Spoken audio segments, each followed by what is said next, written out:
Olá, meus irmãos, graça e paz da parte de Deus e de nosso Senhor Jesus Cristo esteja sempre com você. Sejam bem-vindos ao meu canal, Claudio Ivan Lopes, Palavras que Salvam, Eu convido você a se inscrever nesse canal, um canal que foi feito para a nossa reflexão da fé, reflexões bíblicas, reflexões motivacionais que impulsionam a nossa vida a sermos bons cristãos.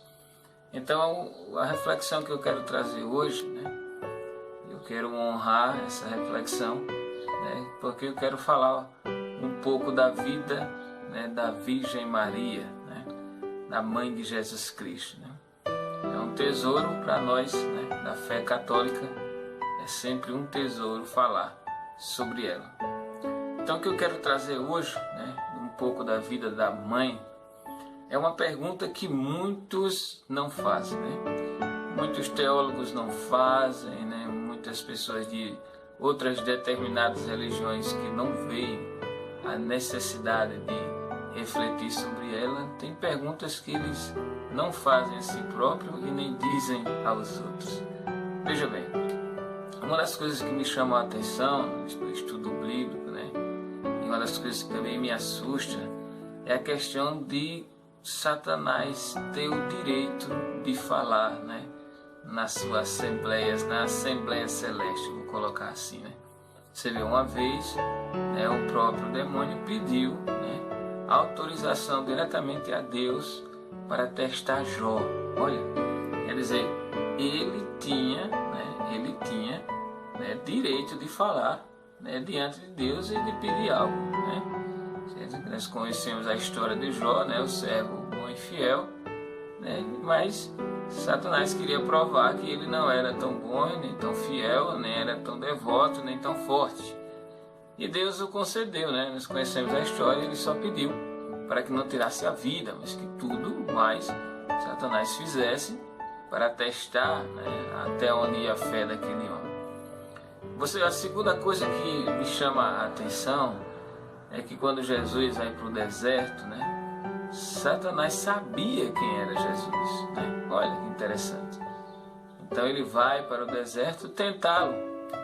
Mais uma vez, me leva a crer, que ele próprio pediu autorização para tentar o próprio Filho de Deus. Pediu autorização a Deus, me deixa ir lá no deserto, tentar o teu filho, para te mostrar que ele não é tão forte assim, tão fiel assim, E assim foi concedido, A história nos relata, que o Senhor lá no deserto foi tentado por Satanás, sempre em cima da palavra de Deus, em cima da tentação do poder, do prazer, e do ter, Satanás o testou com essas características e nosso Senhor Jesus Cristo, louvado seja Deus, o venceu. E a terceira coisa que eu quero trazer é que Satanás sabia muito antes da eleição de Pedro. Olha que interessante, Satanás sabia antes de Jesus falar para os demais apóstolos, os demais discípulos, que Pedro seria o seu eleito, seria o chefe, dos seus discípulos, Tanto é que Jesus chega para Pedro e diz: Pedro, rezei por você, porque Satanás queria joerar você, queria peneirar você, queria testar a sua fé, E olha que logo após, quando Jesus está sendo crucificado, Pedro lá negou 3 vezes, enfraqueceu, Pedro teve vontade de desistir, tudo isso mais Pedro passou e ele não venceu, Você vê que ele, nessas questões de ser tentado, ele não venceu.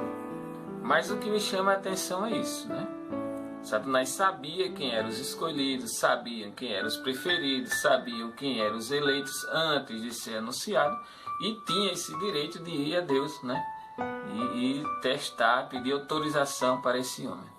Mas essa é a pergunta que ninguém faz. Por que é que Satanás nunca questionou testar a Mãe de Deus? Como é que Satanás não sabia quem era ela?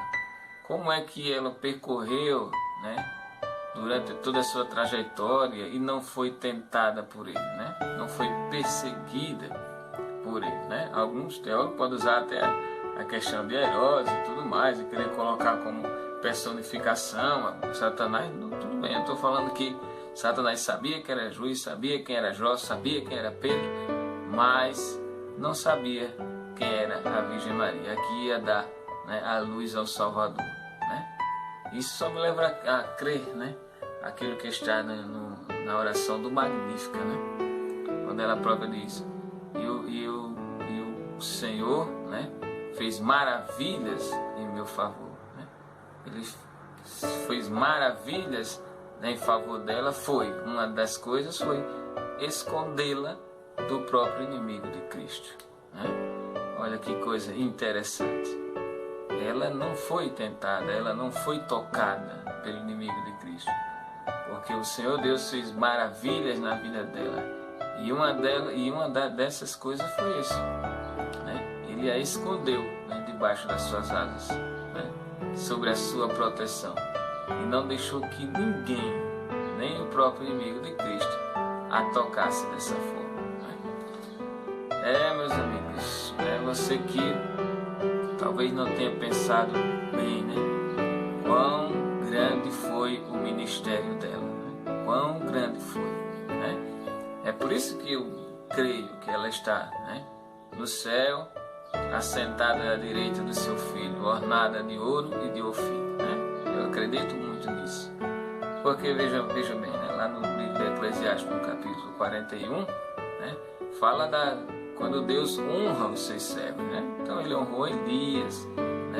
Ele honrou Eliseu, ele honrou Davi, ele honrou Salomão, né? Ele honrou Enoque, né? Pelo amor de Deus, meu santo, será que ele não ia honrar a mãe de Deus, né? Já honrou a escondendo do próprio diabo. O diabo não tinha força para tocá-la, não tinha força para tentá-la, né? Então ela foi honrada assim, foi muito honrado. Nossa, se Deus permite que Elias e Eliseu ressuscitem homens, né? Se Deus permite que Elias seja arrebatado na carruagem de fogo, Enoque seja levado, ninguém via mais Enoque, depois ele andava com Deus, né? Será que Deus não viria, né, buscar a própria mãe, né, do Cristo? Viria, com certeza viria. Tá bom, meus queridos? Então, essa é a reflexão que eu deixo hoje. A mãe de Deus foi muito honrada, foi muito protegida pelo Pai de Jesus Cristo, Pai Santo, Eterno e Celestial.